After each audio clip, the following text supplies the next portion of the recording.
All right, by Saturday morning, Fall Creek, Wisconsin. Woman, I walk to work, and here's what I'm thinking about today. So a few weeks ago, I was in a 4-year-old kindergarten class, and it was snack time. So I was sitting next to a young man as he had his Scooby Snack cookie and milk break. He takes the Scooby Snack cookie, drops it in the milk cup, looks up at me, says, "Wait." So we wait for a couple seconds, and the cookie drops to the bottom of the milk cup. And this kid looks up at me like he just split the atom, right? Looking up, looking down, like, "Check me out, old man. I'm magic over here," right? After about 5 seconds, he digs his hand into the milk cup, grabs the cookie, says, "It's back!"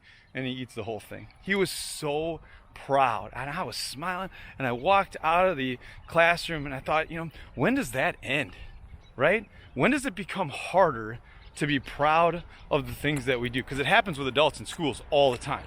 Think about how often you go next door to a colleague and have a conversation about a schedule change or something that you're frustrated with, versus how often do you go next door and say, "I just taught this really great lesson."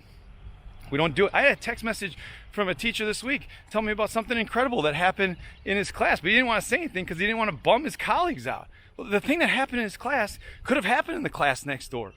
But if we're afraid that it didn't, we don't say anything and we keep that stuff to ourselves. Man.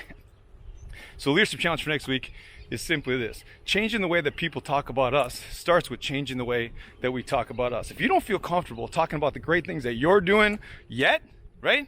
That doesn't stop you from telling a colleague what you saw them do and how proud of them you are.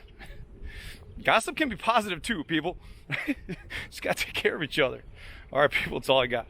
We're all sitting together, man. Have a great week, everybody. Go Crickets.